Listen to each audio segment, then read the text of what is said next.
May nakita nga pala sila sa dalampasigang pufferfish. Para nga itong aso na kumakalampag-kalampag ang buntot. Napakakit din gumalaw ng kanyang mga palikpik. Mabuti na nga lang meron nagmagandang loob na ibalik siya sa dagat. Hindi naman ito basta-basta pwedeng kainin dahil ito daw ay merong lason. Pero guys, ito nga daw pala ay nakadepende sa marunong magluto. Pero nakakaawa naman lutuin ang ganitong nilalang.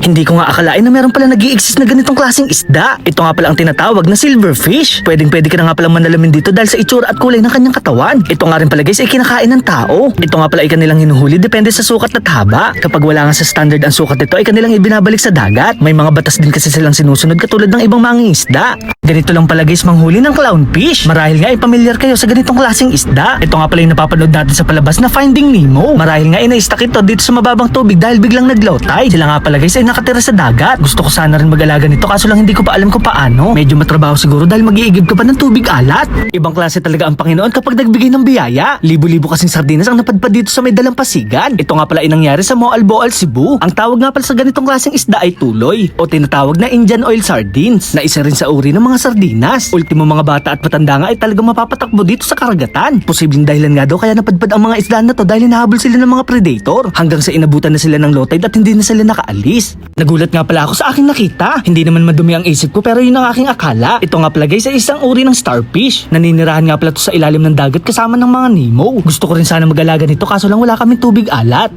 Char! Magugulat nga pala kayo sa gagawin ng bibi na to. Pinapakain niya kasi sa mga isda ang nakukuha niyang pagkain. Para nga pala siyang tao na meron ding damdamin. Sinusubuan niya nga ito na parang kanyang mga anak. Kung sa tao nga pala ay humanity ang tawag dito. Ano naman kaya magandang itatawag para sa kanila?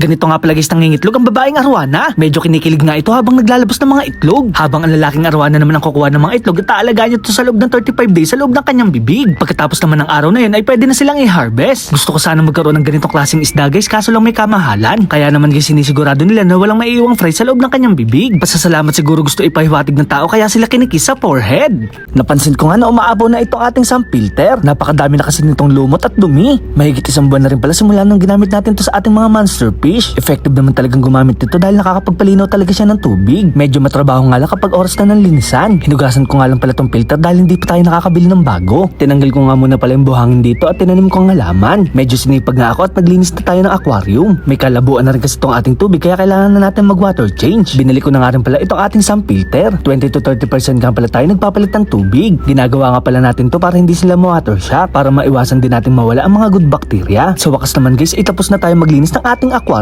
Kaya naman masayang-masaya na naman itong ating mga Oscar fish. So paano guys, hanggang dito na lang. Maraming salamat sa panonood. Paalam! Yeah!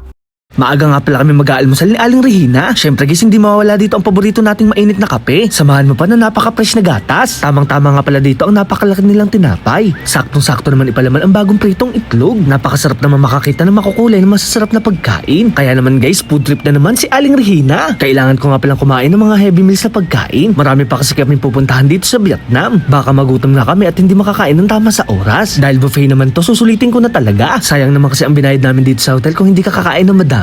Kapag ganito naman kakainin mo sa umaga, talaga mabubusog ka talaga. Paborito ko pa naman ang mga healthy foods. So paano guys? Tara!